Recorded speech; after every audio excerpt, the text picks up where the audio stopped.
the kind of grain that we're planting is very different than the grain that's grown by the millions and billions of bushels in the United States right now. This kind of wheat is an antidote against boredom. If we only have one kind of beer in this country, if we only have one kind of wheat, if we have only one kind of pan bimbo, Wonder Bread, white bread, this is a boring planet.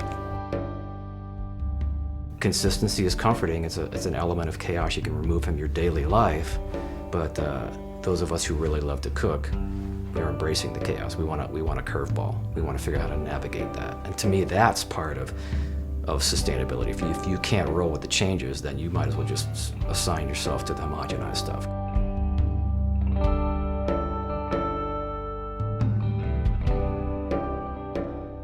The amount of food allergies people are coming in with is just growing exponentially, and it's alarming. People are really having some physical problems and reactions to the foods that in the past have been pretty normal.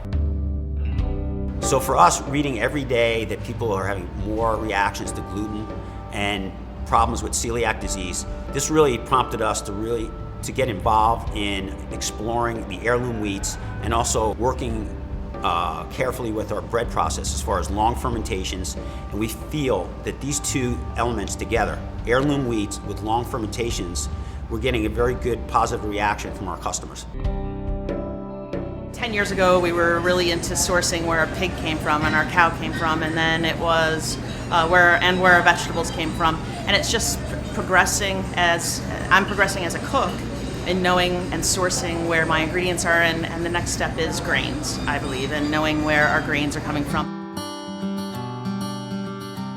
I just want to put stuff together that is real, that's soulful. I want to nourish people.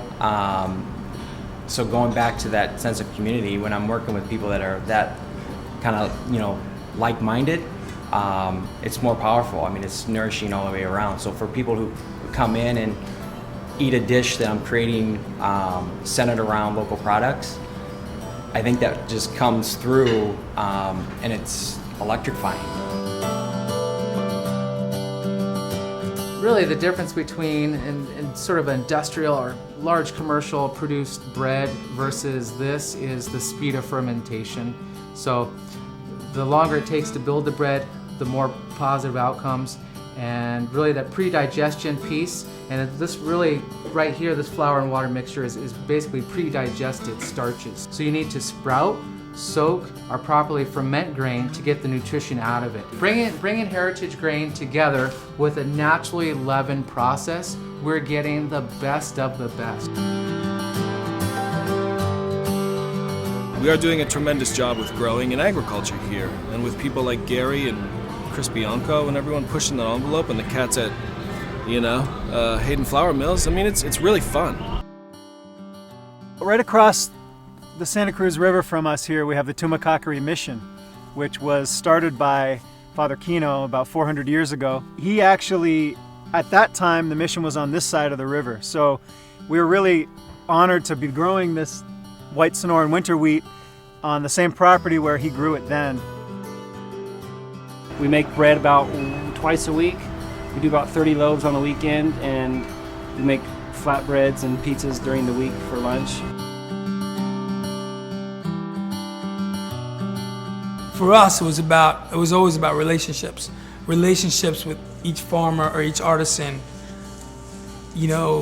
became a village, a family, something you can really stand behind and be a part of. There's a lot of other ways to spend our time and money, I think, but none better than trying to do something better than what we found it. I mean, we've got all the recipes, and we can make an omelet and roasted chicken, and pizza's just, flour, water, yeast, and salt, essentially. But what type of flour, and where's it from? The farm at Agritopia is a 15-acre small farm. We grow under USDA organic protocols without the use of pesticides or chemical fertilizers. The Sonoran white wheat is such a true, pure form of wheat that hasn't been modified. Just excited about bringing back something that was almost lost. It's been pretty exciting that passion has brought the three of us together, Chris and Jeff and myself, to put this project together. And it's pretty rare to actually grow a grain in the field, have it processed, have it ground, and actually baked into the final product. And I'm telling you, this bread is unbelievable. I rarely get a chance to see my end product. And as you can see, this is unbelievable bread. Sweet as a mother's love. Sometimes we can have a metaphor for something that's so big, even bigger than what we can explain. Because I have trouble articulating this. This is so important to me. And if I can disguise it as a loaf of bread or pizza, or a cookie or biscotti or a sandwich, and you can harness that into something that just feeds at first your stomach, and then your mind, and then your spirit and soul, then we've achieved something.